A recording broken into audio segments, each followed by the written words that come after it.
Hello, my name is Miss Brown and welcome to your GCSE Religious Studies revision video. This is paper 1 session 9, and in this session we are going to be focusing on different Christian beliefs about the afterlife and heaven and hell. So if you have a look at your checklist, the 3 highlighted areas here, different beliefs about the afterlife and why they're important.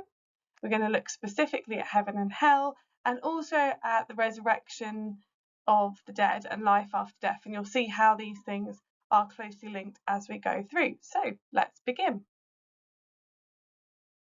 Our first key word for today is heaven.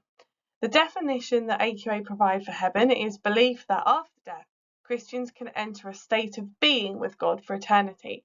And we're going to explore how different Christians might have different interpretations of what heaven is. So some Christians believe that heaven is a physical place, free from suffering, whereas others believe it's more of a spiritual place. So heaven doesn't exist as a physical place that you go to, but it's more of a state of being, or a word to describe the idea of your soul being reunited with God, knowing God, for example.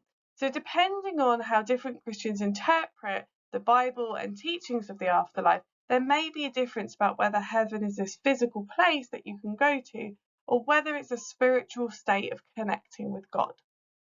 Either way, belief in heaven is going to have a profound influence on the lives of Christians. We're going to focus on 2 key influences that you could write about here if this were to come up as a 4-mark question.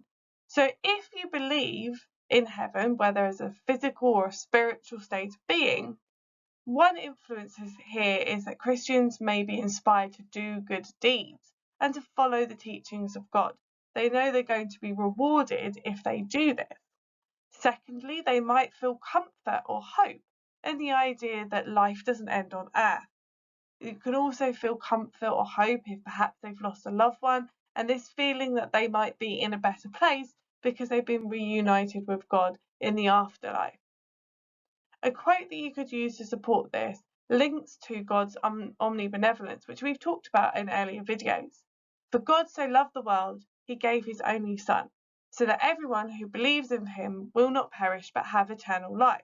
Now, we use this quote to talk about Jesus' sacrifice, about salvation, about the omnibenevolence of God, but we can also use this quote when we're talking about where this idea of afterlife or heaven comes from.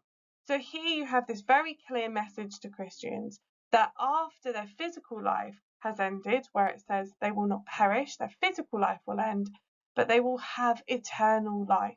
And that's where this idea of heaven can be really emphasized. Our second key concept for today's video session is the idea of hell. The definition of this being belief in a place of eternal suffering or a state after death of being in separation from God. So again, similarly to heaven, you can see there are different Christian ideas about what hell is. One belief is that hell is a physical place that your soul goes to after you die, and it is a place of suffering. Suffering will continue in the afterlife in hell, and it's often visualized as being this fiery place of torment. However, other Christians believe that actually there's a more symbolic or metaphorical understanding of hell, that it isn't a place where people will experience suffering or torment in that fiery torture sense, but that the punishment is being separated from God. Your soul doesn't get to have that eternal reuniting with God like it might in heaven, and actually that in itself is where the punishment and the separation comes from. So in this sense, it's more of a metaphorical place rather than a literal place. Again, like heaven, it reminds Christians that God is just, okay? There will be a fair judgment, and that those who have made the right choices and lived the right way will be rewarded, and those who don't will be punished in some way. Again, it can also help guide Christians' moral choices. If they know that there is this end point that they're striving towards, and that whatever they're judged upon will be for eternity, that idea of eternal separation from God is quite a motivating factor to guide Christians' moral choices. A quote you can use to support this comes from the Bible, where it says, "Depart from me, you who are cursed, into the eternal fire prepared for the devil and his angels." So this idea here of departing from God, being separated from God, and that's where the more metaphorical understanding of hell comes from. If you interpret this quote literally, the second half of the quote talks about this place of eternal fire, prepared by the devil, this place of fiery torment. So those with a more literal understanding of the Bible will interpret this to suggest that hell is that physical place. So it comes down to the interpretation, again, as with heaven, as to whether hell is seen to be a literal place or a metaphorical place. But either way, there is some sort of state of suffering and punishment there for Christians. The last concept we're going to look at is this idea of resurrection, and you'll see there's a theme coming through here in terms of the different understandings of afterlife based on the different ways that Christians kind of interpret some of these teachings about the afterlife in the Bible.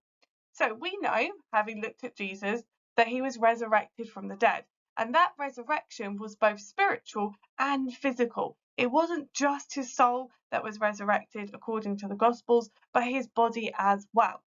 So when we're looking at the definition of this and we're thinking about it in terms of afterlife, we can see how some of these stories of Jesus might influence different Christian beliefs. So when we use the word resurrection, we're talking about being raised from the dead.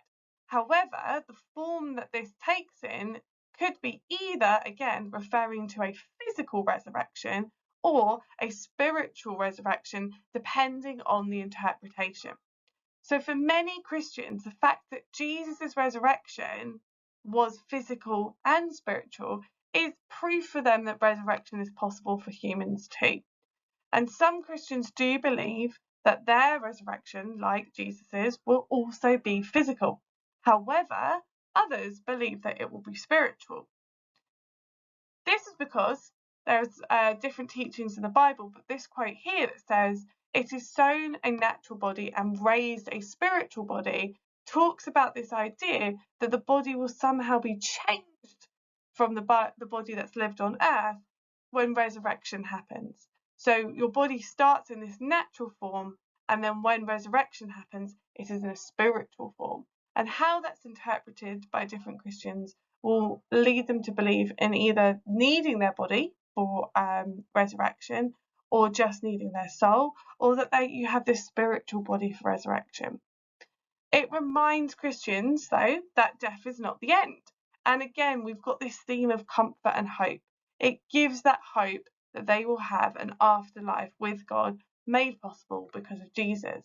And because it's made possible because of Jesus, it could also influence them to give thanks for Jesus for that sacrifice in order to make resurrection a possibility for them. So, we have a few examples of ways in which this could possibly come up in your exam in the form of a 4-mark question, and I'm going to model one for you now. Explain 2 ways in which belief in the afterlife influences Christians today. Belief in the afterlife influences Christians to do good deeds and follow the teachings of Jesus. This is because where you go in the afterlife will be decided based upon your actions on earth. Christians could feel comforted and hopeful. This is because belief in the afterlife reminds them that there is life beyond earth and that they will be reunited with God. So you have the 2 influences there clearly in yellow. That gets you 2 marks. And then the explanation of those influences will get you a further 2 marks, enabling you to get 4 out of 4. So we've got 4 possible 6-mark questions here. Some are generally about the afterlife and some are specifically asking about a particular element, like heaven or hell, for example.